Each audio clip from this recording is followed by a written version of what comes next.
Il était 10h20 hier lorsque l'avion de M. André Bettencourt, secrétaire d'État au transport, se posait sur l'aérodrome de Montpellier-Fréjorgues. Le ministre était accueilli par M. Jacques Pélissier, préfet de région, M. Dubois, président de la Chambre de commerce, Maître Delmas, maire de la ville, et par les représentants du Conseil général et ceux des activités économiques régionales, dont M. Valabrègue, président du groupe d'action économique de l'Hérault.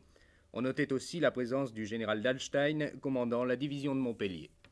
Dans le hall de l'aérogare, M. Caron, ingénieur en chef des travaux publics, fit un exposé sur la situation géographique de l'aéroport et présenta au ministre les plans des futurs travaux d'allongement de la piste qui permettront dès le printemps 67 la desserte de Montpellier par les moyens courriers de type Caravelle. C'est d'ailleurs en empruntant cette piste que les voitures des personnalités se rendirent à l'endroit où le ministre devait accomplir son premier geste officiel, l'inauguration de ces travaux. Geste qui donna le signal d'une évolution symbolique de scrappers et bulldozers.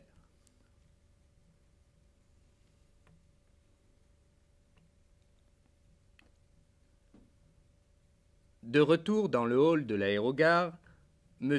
Dubois, président de la Chambre de commerce, exprima sa satisfaction présente et ses espoirs quant à l'expansion de l'aéroport dont le ministre définit ensuite les principales étapes.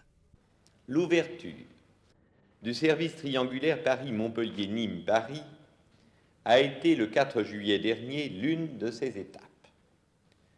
Techniquement, nous avons pour notre part toujours pensé que ce n'était pas une formule valable à long terme, car dans un sens comme dans l'autre, les passagers au départ ou à destination de l'un des deux aérodromes méridionaux de cette ligne doivent supporter un temps d'escale qui, malgré les efforts consentis par tous les intéressés, nous paraît trop long par rapport à la longueur totale du trajet, sans être, comme dans d'autres cas, une nécessité matérielle inéluctable.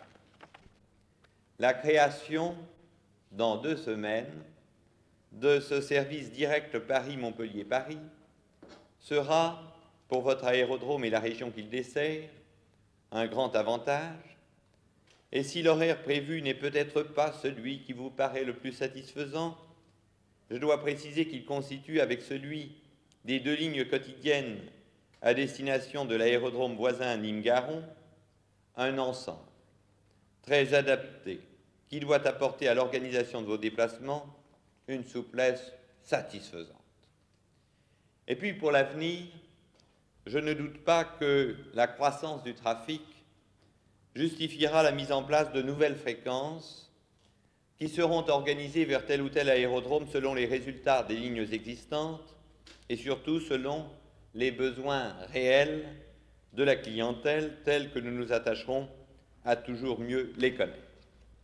Je me réjouis avec vous de voir votre aérodrome si bien situé au cœur d'une région promise à une brillante expansion, se préparer ainsi à faire face à sa mission des années futures.